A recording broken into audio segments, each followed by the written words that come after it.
So hey guys, welcome back to the another video of my channel. आज की video बहुत खास होने वाली है। क्योंकि आज हम बात करने वाले हैं जैक दिल्ली का ऑफिशियल ब्रोशर सारा एक्सप्लेन करने वाला हूँ।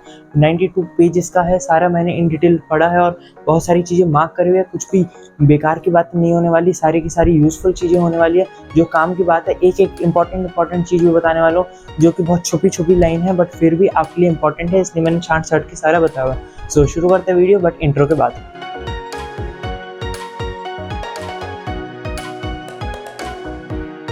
So hey everyone, my name is Siddharth Sachdeva, first year IT student, soon turning into my second year at Dell Technological University DTU। Physical reporting के बारे में बात कर लेते हैं। यहाँ पर लिखा हुआ है कि आपको पहले ऑब्वियसली सीट एक्सेप्टेंस फी पे करनी है। वो कितनी है? वो आपकी है 95,000। ये आपके फर्स्ट ईयर ऑफ कॉलेज में आपकी डिडक्ट हो जाएगी, यानी जो एडजस्ट हो जाएगी। बेसिकली जो भी आपकी फीस होगी फर्स्ट ईयर की, उसमें 95,000 माइनस हो जाएंगे और आपको remaining fee as a first year pay करनी होगी बाद में। अभी आपको 95,000 चाहिए एज अ कि आप वो सीट एक्सेप्ट करना चाहते हो, सीट एक्सेप्टेंस फ़ी है। ये सारी चीज़ें मैंने ऑलरेडी बताई हुई हैं। यहाँ पर ये भी दिया हुआ है कि आप जो भी सीट एक्सेप्टेंस फ़ी दोगे वो डिमांड ड्राफ्ट या कैश चेक ये सब नहीं चलता, आपको ऑनलाइन ही पे करना है। पर एक ऑप्शन है, कैश से आपको पे कर सकते हो अगर चाहो तो। वो कैसे है वो मैं अभी आगे पॉइंट आएगा उसमें बताऊंगा, ठीक है। सो अगर आपको जानना है कि ये फिजिकल रिपोर्टिंग आपको कब करनी है, किस डे को क्या रिजल्ट आने वाला है, तो वो मैंने शेड्यूल वाली वीडियो है उसमें करी हुई है। हो सकता है मैं बार बार ये बोल रहा हूँ पुरानी वीडियोस का, बट इंपॉर्टेंट वीडियोस है इसलिए मैं बोल रहा हूँ सिर्फ। सो यहाँ बेसिकली ये लिखा है कि अगर जो भी आप कैटेगरी से बिलोंग करते हो, अगर आपने at the time of physical reportation आपने वो जो डॉक्यूमेंट है वो आपने नहीं दिखा पाए, या जो आपका डॉक्यूमेंट है वो किसी कारणवश वो वैलिड नहीं माना गया, या फिर आप वो जो डॉक्यूमेंट है वो रिजेक्ट कर दिया गया है बाय द कॉलेज, सो आपका जो सीट है वो नहीं ली जाएगी, आपकी जो कैटेगरी है वो रद्द कर दी जाएगी और एज अ जनरल कैंडिडेट आप बाकी के राउंड्स में कंसीडर किए जाओगे।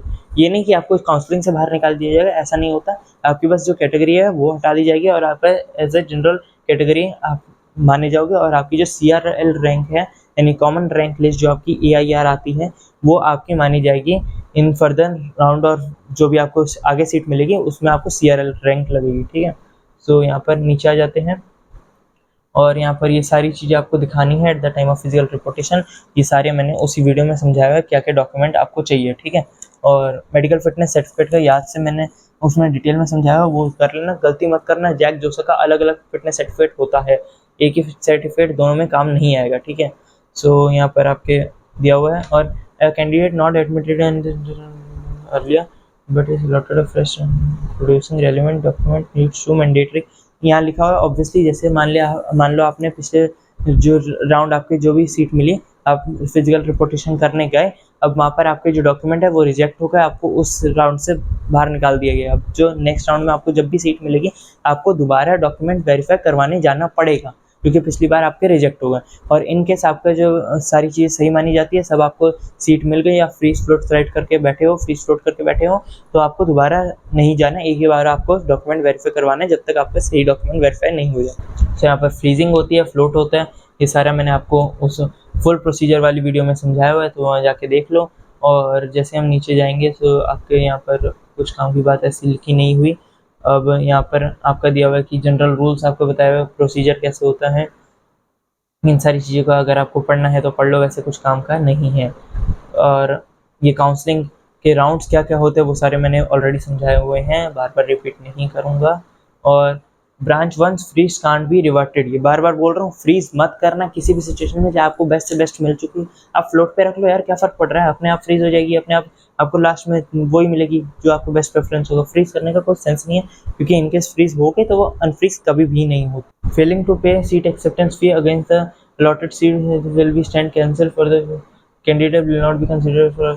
अगर आपने फ़ी ही पे नहीं करी, जब भी आपको सीट मिली आपने फ़ी पे नहीं करी, तो आपको पूरी काउंसलिंग से बाहर कर दिया जाएगा, आपको आगे वाले किसी भी राउंड्स में बैठने नहीं दिया जाएगा, ठीक है। सो यहाँ पर आपकी सेकेंड राउंड है। सेकेंड राउंड में कौन कौन से कैटेगरी होगा? पहली कैटेगरी जिसको सीट मिल चुकी है, उसके डॉक्यूमेंट वेरीफाई हो चुका है, उसकी सीट एक्सेप्ट हो चुकी है, वो अभी फ्रीज या फ्लोट करके बैठा है, और फ्लोट करके बैठा है तो उसके इस राउंड में कुछ आगे बढ़ने के चांसेस है, कुछ अच्छी ब्रांच मिलने के चांसेस है। दूसरी कैटेगरी क्या है? जिसने सब कुछ करा है बट उसके डॉक्यूमेंट वेरीफाई नहीं हुए, उसके डॉक्यूमेंट रिजेक्ट कर दिए गए हैं, वो दोबारा इस अगले राउंड में आया है, तो वो चीज़ है। और तीसरी है जिसको अभी तक कुछ नहीं मिला है और पहली बार उसे कोई सीट मिल रही है, ठीक है। तो ये सारी 3 कैटेगरी है। वैसे कुछ इंपॉर्टेंट था नहीं इसमें, बट फिर भी मैंने बता दिया। सो ऐसे सारे राउंड्स चलेंगे, सारी चीज़ें आपकी होने वाली है, 5 राउंड्स होने वाले हैं। सो वो है, और उसके बाद आपका जो होगा वो है इंटरनल अपग्रेडेशन राउंड। ये बेसिकली होता क्या है, ये इंटरनली वो अपग्रेड करते हैं कि अगर कोई वैकेंसी अभी सीट बची होगी आपके 5 राउंड के बाद भी, क्योंकि अभी तक काफ़ी बच्चे विड्रॉ कर चुके होंगे सीट, तो अगर अभी भी कुछ सीट बची होंगे तो आपको अच्छी सीट मिल जाएगी, अच्छी ब्रांच मिल जाएगी। बट इस पर्टिकुलर राउंड में होना बहुत कम चांसेस है कि किसी की सीट अपग्रेड हो। कुछ कुछ की होती है, बट ज़्यादा चांसेस नहीं है कि इसमें आपकी सीट अपग्रेड हो, बट अगर हो जाती है तो अच्छी बात है। फिर इसके बाद आती है स्पॉट राउंड, यानी सारे काउंसलिंग के राउंड होने के बाद, सारे इंटरनल अपग्रेडेशन 5 के 5 राउंड होने के बाद, ये सारा जब हो जाएगा तब भी अगर कुछ कुछ सीट्स रह जाएगी, ऑब्वियसली ऊपर की सीट कोई भी नहीं रहती, नीचे की सीट्स रहती है जो भी कम अच्छी ब्रांचेस होती है, यानी जो नीचे की ब्रांचेस होती है वही वाली सीट्स रहती है, वो सारी स्पॉट राउंड में आपको अवेलेबल हो जाएंगी। स्पॉट राउंड का बड़ा रिस्की गेम होता है, डाइसी गेम होता है। कभी भी इस पे रिलाय मत करना कि पिछले साल के स्पॉट राउंड के कट ऑफ देख लिए और उसके बेसिस पे आपने कहा कि इस बार ये मिल जाएगा, नहीं। Spot round is a highly risky, कुछ भी कभी भी हो जाता है, किसी भी रैंक पे आपको कुछ भी कभी भी मिल सकती है, कुछ भी इसका फिक्स ट्रेंड नहीं होता। बाकी 5 राउंड के कट ऑफ आप 5 में 5 जो मर्जी देख लो, उस पर आप रिलाय कर सकते हो, बट इस पे स्पॉट राउंड के कट ऑफ पे कभी भी रिलाय नहीं करना है, ठीक है। और यहाँ पर लिखा हुआ candidates who are already holding a seat are not eligible to participate in spot round. Obviously अगर आपको एक सीट मिल चुकी है इन 5 राउंड्स में, तो आपको स्पॉट राउंड में बैठने नहीं दिया जाएगा। अगर आप किसी कारणवश पूरी काउंसलिंग से बाहर कर दिए गए हो, चाहे फी पे नहीं करी या जो भी रीज़न है, आपको आगे काउंसलिंग में नहीं बैठने दिया, तब भी आप स्पॉट राउंड में बैठ सकते हो। और अगर आपको सीट नहीं मिली सारे राउंड्स को मिला के, तब भी आप ऑब्वियसली आपके लिए ही स्पॉट राउंड है ही, ठीक है। अब यहाँ पर है कि ऑब्वियसली यहाँ पर एक मौका होता है कि जब आप कॉलेज में आ जाओ तब भी आपके चांसेस होते हैं कि आपको अच्छी ब्रांच अपग्रेड कर दिया जाए 1 सेमेस्टर बाद या 2 सेमेस्टर बाद, बट ये चांसेस काफ़ी कम होते हैं। कुछ कुछ केसेस में होते हैं, मेरे दोस्तों के भी हुए हैं जो आईटी से सीएस में गए हैं या फिर ईसी से आईटी में आए हैं, एससी से आईटी में आए हैं, ये सारी ब्रांचेस शिफ्ट हुए हैं कुछ कुछ बच्चों के। सो उनका भी ऑब्वियसली एक पॉडकास्ट या कोई एपिसोड से कर लेंगे जिसमें उन सारे प्रोसीजर डिस्कस हो रहा होगा कि कैसे आपके कॉलेज में आने के बाद भी ब्रांच अपग्रेड हो जाती है। बट अगर मैं बार बार बोल रहा हूँ, अगर जैक दिल्ली के कॉलेज में आ रहे हो तो ये मान के चलना कि आपकी जो 5 राउंड के बाद जो भी ये सीट मिली है फाइनली वही रहेगी, आपकी ब्रांच अपग्रेड नहीं होगी। ये आईआईटी नहीं है जिसमें आसानी से ब्रांच अपग्रेड हो जाए। यहाँ पर ब्रांच अपग्रेड होना थोड़ा किस्मत का और मुश्किल का काम है। सो वो रिलाय मत करके आना कि हाँ अभी मैं मैकेनिकल में आ जाता हूँ, चल बाद में इलेक्ट्रिकल मिल जाएगी। हो सकता है मिले, काफ़ी चांसेस है नहीं मिले, ठीक है। तो पूरी क्लास में 5, मान लो 70 बच्चों की क्लास है तो 2, 4, 5 बच्चों के मैक्सिमम ब्रांच अपग्रेड होती है, इससे ज़्यादा की नहीं होती। ये भी ज़्यादा बोल रहा हूँ, इससे भी कम की ब्रांच अपग्रेड होती है। सो ये बढ़ते हैं, और फीस स्ट्रक्चर आप देख सकते हो। DTU की 2,36,700 रुपीज़ है। अब ऑब्वियसली 95,000 आपने अभी दे दी, तो आपको जो फर्स्ट ईयर की फ़ीस है ये 1,41,700 रुपीज़ है, और इसी हिसाब से बाकी कॉलेजेस की भी है। ये फर्स्ट ईयर की है, सेकंड, थर्ड, फोर्थ ईयर की नीचे अभी मेंशन है, हर साल अलग अलग फ़ीस होती है। अब आप देख सकते हो कि DTU NCT की अप्रॉक्स सेम होती है, जो कि नॉर्मल फ़ीस है, ये पर ईयर की फ़ीस है, पर सेमेस्टर की फ़ीस नहीं है, ठीक है। ये आपके और 1,37,500 में आपके IGD2W में आपका एडमिशन हो जाएगा। ये काफ़ी सस्ता में आपका हो रहा है, ये नॉर्मल है, ये काफ़ी सस्ता। और IIIT दिल्ली की फ़ीस बहुत ज़्यादा हाई है, 4,50,000 पर ईयर आपको देना है, आपको पर सेमेस्टर 2,25,000 देनी है। सो IIIT दिल्ली में तभी आना जब आपकी फैमिली इतना अफोर्ड कर सकती है। बेफालतू का बर्डन मत करना कि IIIT जाना है। पहली बात तो IIIT में आपको पढ़ाई बहुत ज़्यादा करनी पड़ती है। आपका कोडिंग कल्चर अच्छा होता है, मानता हूँ, बट आपको वहाँ असाइनमेंट पढ़ाई बहुत ज़्यादा करनी पड़ती है, कॉलेज लाइफ थोड़ी कम होती है। इससे अच्छा आप DTU NCT जाओ अगर आपको कॉलेज लाइफ ज़्यादा प्रेफर करनी है, ठीक है। यहाँ पर पढ़ना पड़ता है, ये मान के चलना 2 चीज़ें। अगर आप IIIT दिल्ली जा रहे हो तो 2 चीज़ें पहले ही मान के चलना कि आपको पढ़ना ज़्यादा पड़ेगा बाकी कॉलेजेस के बदले, और आपको फ़ीस ज़्यादा पे करनी पड़ेगी, देख रहे हो। सो इतने तो यार 1 साल की फ़ीस होती है जितना 1 सेमेस्टर में ले रहे हैं। सो ये है जो है, और यहाँ पर 1,91,000 है फ़ीस DSEU की, और यहाँ पर आपकी DTU की बाकी सालों की फ़ीस जैसे सेकंड, थर्ड, फोर्थ ईयर में ये फ़ीस है, ऐसे NSUT सारे कॉलेज की दी हुई है। आराम से आप PDF में पढ़ लेना, आपको PDF का लिंक बार बार कह रहा हूँ पिन कमेंट में मिल जाएगा। तो वहाँ जाके पढ़ लेना। ये सारा आपने जो भी कॉलेज आप टारगेट कर रहे हो या आपको जो मिलता है उसके हिसाब से फीस है ये। और ये आपको अभी नहीं देनी है, ऑब्वियसली हर सेमेस्टर हर ईयर में आपको देनी है। फर्स्ट ईयर जब आप आओगे तो आपको डेडलाइन दे दी जाएगी कि इस टाइम से पहले पहले आपको वो फ़ी पे करनी है, ठीक है? नहीं तो फिर डिफ़ॉल्टर लिस्ट में आ जाओगे, ऑब्वियसली फिर आपको वहाँ से कॉलेज से ही निकाल दिया जाएगा कि क्या फ़ी नहीं पे करो, वो बात की बात है। तो आगे बढ़ते हैं।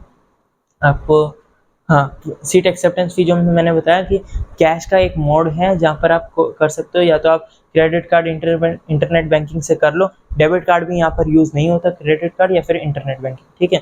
या फिर दूसरा ऑप्शन है एसबीआई जाके, एसबीआई के ब्रांच जाके एसबीआई ई चालान आप एज अ कैश आप पे कर सकते हो। सो बेसिकली किसी भी एसबीआई के ब्रांच में चले जाना, जो इन्होंने आईएफएससी कोड दिए हुए हैं, एक सेकंड, जो भी इन्होंने आईएफएससी कोड दिए हुए बैंक अकाउंट इनके जो भी दिए हुए हैं वहाँ पर आपकी ऑफिशियल वेबसाइट पे आपको मिल जाएगा। जाके जो भी आपकी डीटीओ एनएसयूटी इन सारी ऑफिशियल वेबसाइट पे आपको कहीं ना कहीं मिल जाएगा। अगर मेरे को दिखता है तो मैं एज अ शॉर्ट आपको बना के दे दूंगा।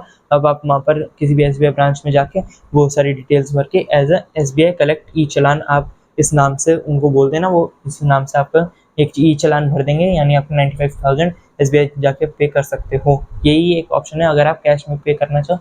नहीं तो आई प्रेफर कि इंटरनेट बैंकिंग कर लो या क्रेडिट कार्ड से पे कर सकते हो तो कर लेना, ठीक है? और प्रोसीजर टू, ऑब्वियसली यहाँ लिखा है कि बाद में जब भी आपका एडमिशन हो जाएगा आप आराम से जब भी वो डेडलाइन देंगे तब तक आप फ़ी पे कर लेना। और यहाँ पर विड्रॉल है, विड्रॉल आपका तब होगा, विड्रॉल में बेसिकली क्या है कि अगर आप सीट से पूरे जैक काउंसलिंग से ही विड्रॉ करना चाहते हो, आपको जैक दिल्ली में कोई भी सीट नहीं चाहिए तो विड्रॉ करना।